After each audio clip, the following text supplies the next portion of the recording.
I missed the preview show for the weekend set of fixtures because the turnaround of games was way too quick. It was New Year, plus it was Mrs. Gio's birthday. Who has a birthday on the 2nd of January? Do they realise how incredibly inconvenient it is for the other person in the relationship? Do you know how expensive it is for the other person in a relationship? I mean, what was her mother thinking of all those years ago? I know, I'm going to get pregnant. I'm going to have a baby just after Christmas. That seems like an excellent idea. Let me assure you, it was not. I have to sit there on her birthday pretending I'm happy, pretending I'm in a mood to celebrate, pretending I'm glad that I purchased her presents a week after Christmas.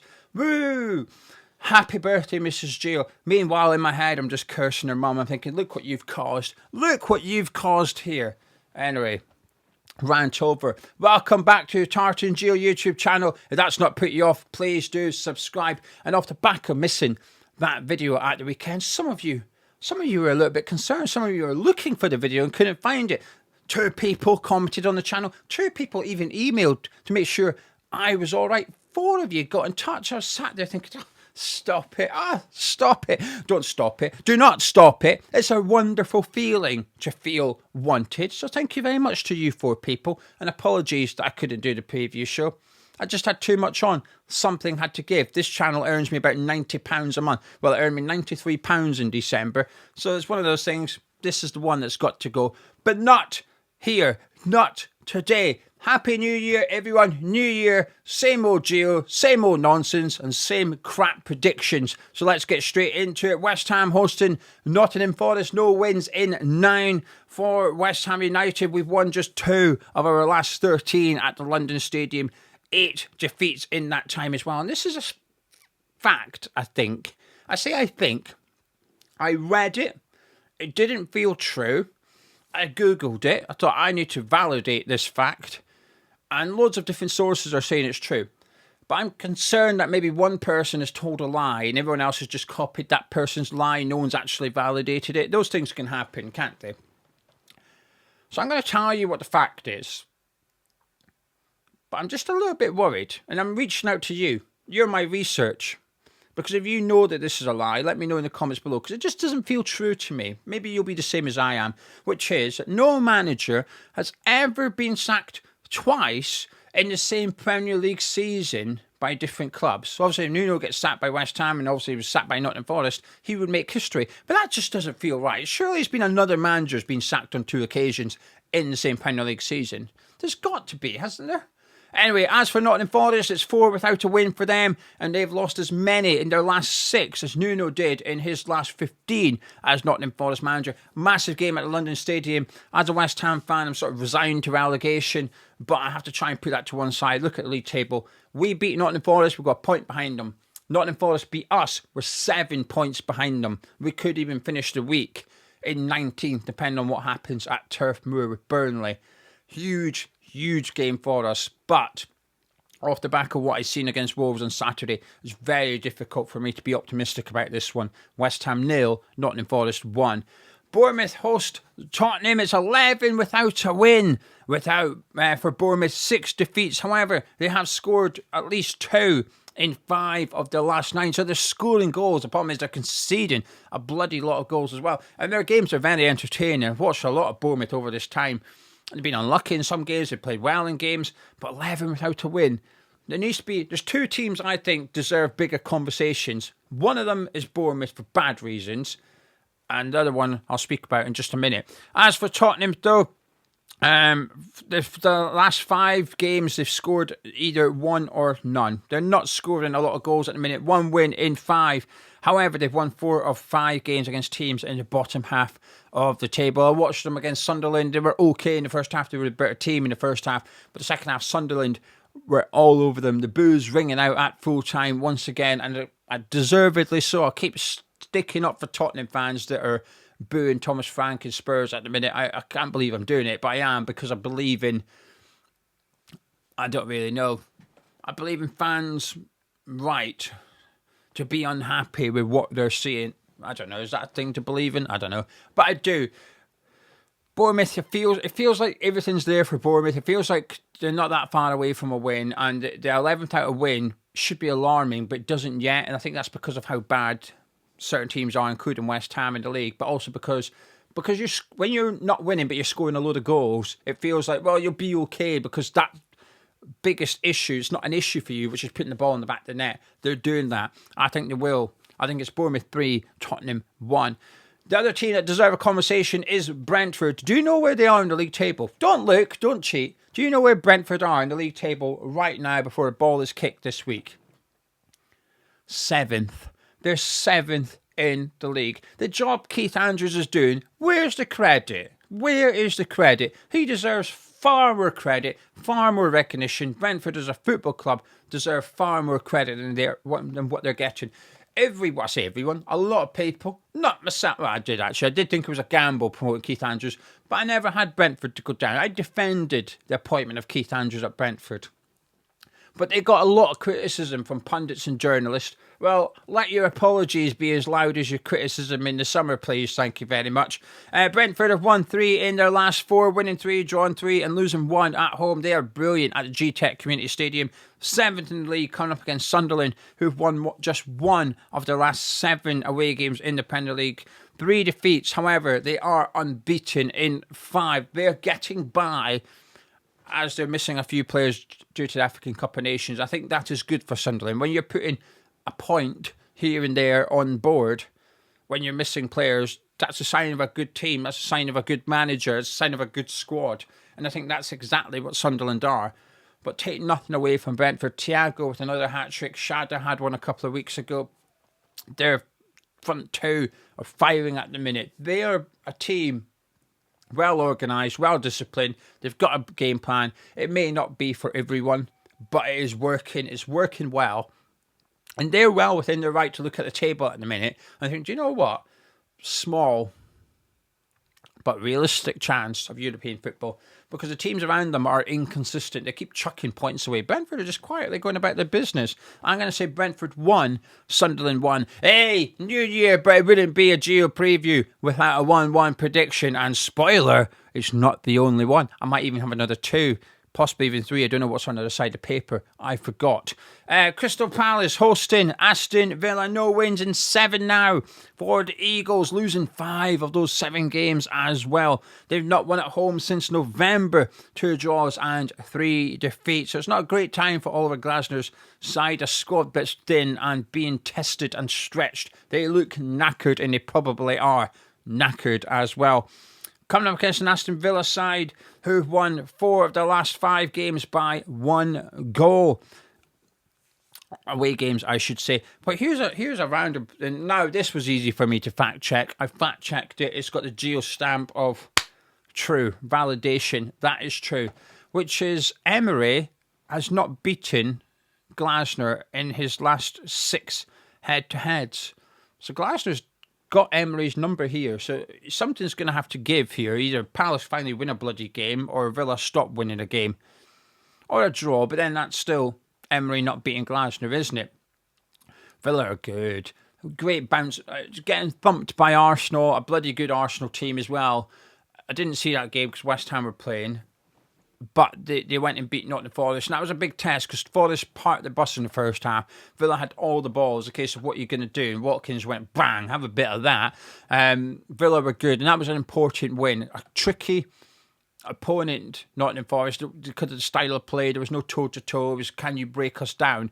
And the answer technically was no. It took a stunning individual goal, but they got that goal, and then Forest had to then come out a little bit, and that's not something they were comfortable doing against Villa.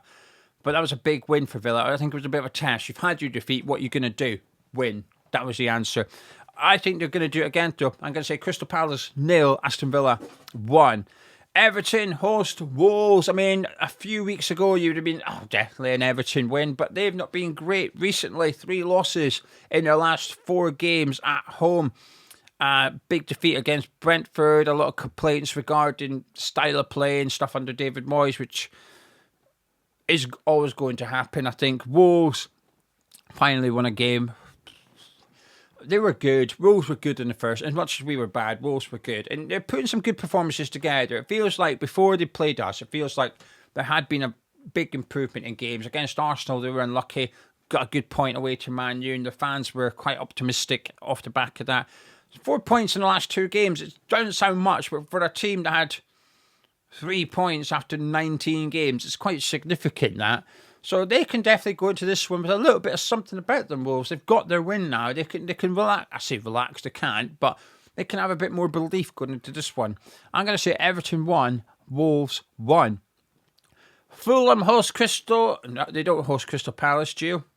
They host Chelsea. It says CHE. That is not Crystal Palace. Fulham host Chelsea at Craven Cottage. 3 wins and 2 draws now for Fulham. They were in a bit of a sticky situation not that long ago, a little bit iffy, but now unbeaten in 5. However, they have lost 5 of the last 6 against Chelsea. Chelsea 4 without a win, but I thought they looked quite good. Away to Man City, obviously the first game without Maresca. I'm just trying to have a look here about what my notes say, and I can't really work it out. I think it says they've won 1 of the last 8 Premier League away games. Maybe fact check that one while you fact check the manager thing as well.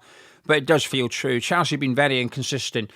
And when I was looking at the league table, there's some teams not that far away from Chelsea now. And it felt like that top 4 was going to be nailed on a little bit with Chelsea, Villa, Arsenal, in City. I thought it was going to be difficult for Liverpool to get back in there. Not so much anymore, because Chelsea have really dropped away, and that 4th spot at the minute is well up for grabs. I think City, Villa, Arsenal will be surprised if they are not the top 3 come the end of the season, but certainly 4th and at the minute 5th for Champions League football is well up for grabs. There's plenty of teams in the race. Chelsea are very much in there as well.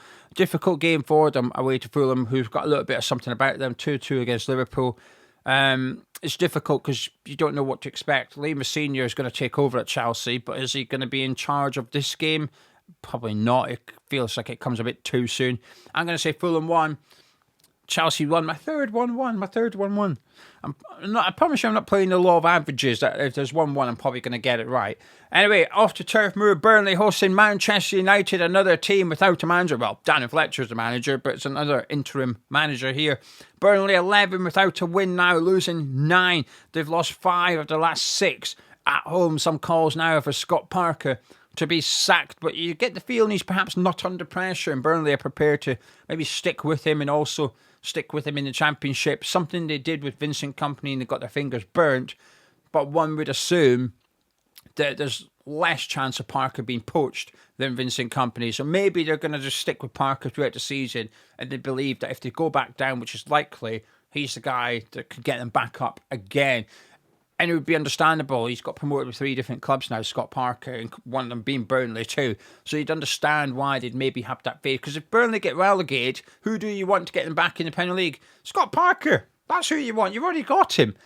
It's just a case of, do you want to sack him and try and stay up? Or do you want to admit defeat and keep him because he might be the best man for next season? A difficult decision for the Burnley board, but I think they might be making the right one by sticking with him. And I'm sorry, Burnley fans, but that's how I see it. I think you are down. Hosting Manchester United, who the form book's actually quite good for Man U. 1 loss in 5, 1 loss in 7 away games. So actually, had Amorim not been sacked, I would be predicting a Man U win. But even with that sacking, I'm still going to go for that. I think you might see some players happier that Amorim's gone, and I think you'll see some players unbothered that Amorim's gone. I think there might be 1 or 2 that's a bit, gutted, I liked him. Those players that were possibly playing more than they should have done, I think they'll be the ones that are gutted to see him go. But there'll be certainly 1 or 2. Xerxes, for example, might be thinking, right now I might get my chance because Sesko ain't been doing it. Get me in the team. Manu will be thinking, hello, I can finally get back on the football pitch. And I feel sorry for Fletcher's sons because I think their chances, Tyler and Jack, I think their chances of playing have got lesser now their dad's in charge, because it's difficult, I think, to pick your sons. I think you do that, he's going to get accused of being biased immediately, even though Jack has come on a few times under Ruben Amorim. I think Man U win. I'm going to say Burnley 0, Manchester United 2. Off to St James's Park as Newcastle United host Leeds United. Newcastle are 2 points off Chelsea, and Eddie Howe declared January as a season-defining month and got off to a great start beating Crystal Palace. They're now unbeaten in 11 at St James's Park in all competitions, winning 9 and drawing 2. Plus, they're unbeaten in the last 13 games against promoted teams. Eddie Howe, this is a bread and butter game for Eddie Howe. on paper. Leeds United, though, unbeaten in 7, winning just 2. Depends how you want to look at stats, innit? Unbeaten in 7. Sounds brilliant, doesn't it? Only won 2 of 7. Doesn't sound so good, but the other 5 were draws. So I think Leeds are in that bracket where the games are do not lose. There's some that's going to be must win, but a lot of the games are just do not lose. You can pick up a point there, and a point there. You're doing all right because you're just keeping Nottingham Forest and West Ham at arm's length. They're dropping points. You're picking up a point each game. You're increasing that gap every single time. So I think Leeds are going about the business really well. I thought it was a bit of a quiet performance from them. I'm struggling to remember who they played now. I watched them. They drew. I watched the game. Man United. Of course it was. It was Man U. I thought it was quite lacking a bit of energy from Leeds. Maybe Ampadu not playing made a big difference. Certainly from his long throws made a big difference. They still had the long throws, just not as good. Ampadu's are low and flat and bloody dangerous to defend. And I think this could be a difficult game for Newcastle, actually. Even though they're putting some results together, I still they don't feel trustworthy yet for me. Albeit I haven't seen their last few games, but I'm going to say Newcastle United 1, Leeds United 1. Off to the Emirates, what's being titled as the big game of the week, but doesn't really feel like it, does it? Arsenal hosting Liverpool. Arsenal just drawn 1 game all season at the Emirates, winning the West Ham. Well, you could say 2. They drew Crystal Palace before beating them on penalties in the Carabao Cup.